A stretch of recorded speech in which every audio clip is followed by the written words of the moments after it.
The Comm Games are for everybody. Sports fan or not, you can definitely turn on the TV and chill as you watch a thrilling gymnastics routine. Even better, you can cheer for your country's participants back home. The question of how Commonwealth athletes live and train during the Games has probably crossed everyone's minds, right? Well, stick around because in today's video, we'll be looking at where the 2026 athletes will be living, starting with the village. Okay, ground rules. Whichever city's hosting the Commonwealth Games, they've got to offer housing to the athletes.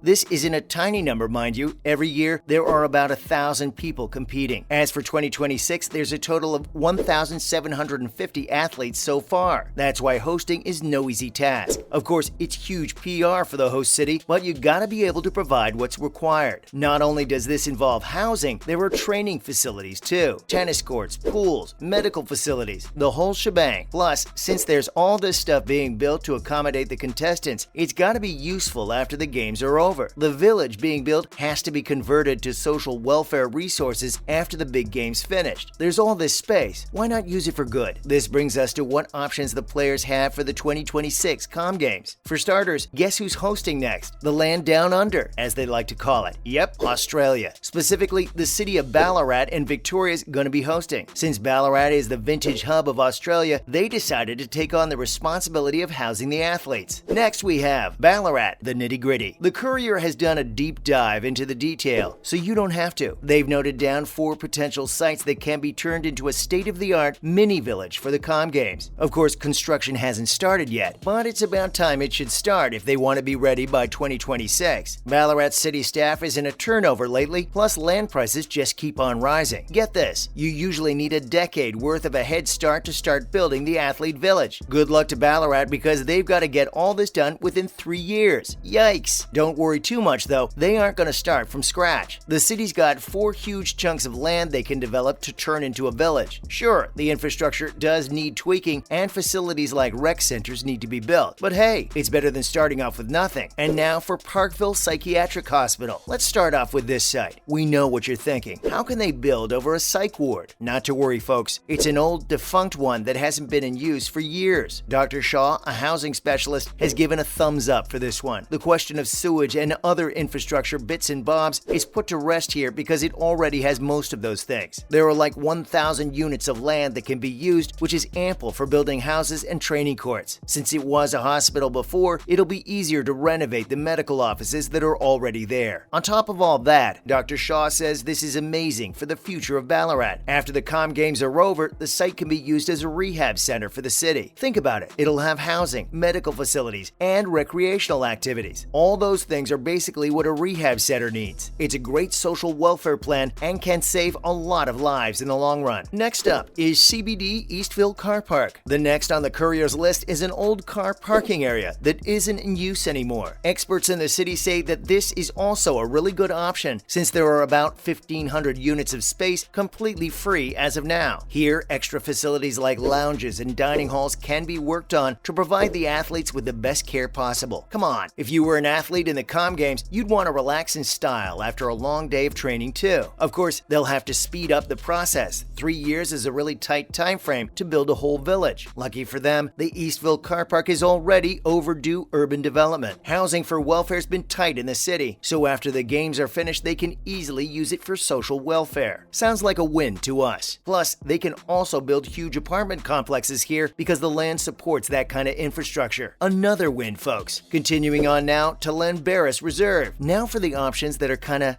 They're there, of course, but they come with more cons than pros. It's basically a regional athletics center, which would seem ideal at first glance for a bunch of athletes. You'd be surprised to know it's not actually all that great. Yes, they can build all their training facilities there, but other stuff like housing's gonna be tricky. Firstly, the reserve would need to be demolished completely, torn down to smithereens, so there really wouldn't be any training facilities from the get-go. Why do they have to demolish, you ask? Well, they've got to make space for housing and clinics. Athletes need a roof to stay under, lest we forget. This means they'll have to build everything from scratch. Sure, basic things like water supply would be there, but that's peanuts compared to the huge project ahead of them. Houses, buildings, parks, you name it. That's why experts aren't so keen on this idea. It doesn't seem feasible given the 3-year time limit Ballarat has for the Comm Games. Lastly, we have Older Sale Yard. Experts are kind of putting all their money on this one. The Latrobe Saint Sale Yards used used to be huge in the 90s, but now they're just acres and acres of free land. Ballarat's been wondering what to do with it for ages, and now the Comm Games bring them an opportunity. The way the land's built makes it way easier to make lots of two-story houses. Plus, there's enough space to build all the facilities athletes need. The greatest things about this one, though, is that later on, they can add more high-rise complexes to the mix because there's just so much space. It's functional as a Comm Games village and as an urban site for the city. Ballarat's geographers really like this one because they can work on it the fastest. Time really is money here. Whichever option they choose, let's hope they get the work done in time for our Comm Games athletes. Next, in other news, London's greenest Olympics. Sadiq Khan, the mayor of London, has made a bold claim for the city. Since London's bagged the Major League Baseball tournaments of 2023, 2024, and 2026, he's more than excited to bring back the Olympics to the big city as well. He's planned for a campaign to bring back the major sports championship of the world to London, stating that it'd be the greenest Olympic tournament ever. There's apparently no worry of cost since London's got it all. Even though some venues in London have been downsized, the amount of solar and wind power is going strong. This is enough to have the mayor confident that London's got what it takes. Let's see what the verdict is in a few years. And now for the 2026 Comm Games cutbacks. We hate to be the bearers of bad news, but it's not always sunny in Victoria. Since the Australian city is hosting the 2026 Comm Games, there have been a few sports they've cut out, seemingly for unclear reasons. Recently, officials announced that shooting, wrestling, and archery aren't on the list of initial sports confirmed for the Games. This isn't to say they won't be included at all, they're just going to be pushed to the side and given less time. Perhaps this is because they've introduced a whopping 16 more sports in the Games, including 2020 cricket. If it's one sport that brings the world together, it's cricket. Unfortunately, you win some, you lose some. Better luck next time, wrestling fans. Finally, Barcelona releases new Olympics home kit. Sports fans, here's some merch you can cop. Barcelona's released a new revamped home kit with an Olympics theme for 2022 and 23. They've partnered with Nike, obviously, so it's ideal for any Barca fan who wants to stand out from the bleachers or at home. Barca described the newest design as inspired by the 1992 Olympics, which were held in Barcelona itself. There's a tagline on the back of the red and blue jersey that says, "The flame lives on." Judging by the catchphrase, it's a must-have for any Olympics fan. They want the design to invoke the spirit of regeneration. Of course, things are changing after the pandemic hit the world. Barcelona seems to appreciate that and wants to bring this change forward with the wider stripes on their jerseys. Plus, they're rolling in big money now. Spotify's sponsoring them too. The home kits are available in the Nike store as of now, and fans are flocking to buy their merch. Honestly, with that cool new look, we wouldn't blame them. That's about it for today's video, folks. What option do you think Ballarat will choose for the Comm Games housing in 2026? Do you think they'll finish construction by then? Let us know in the comments below. Make sure to leave a thumbs up and subscribe for more videos like this. See you in the next one.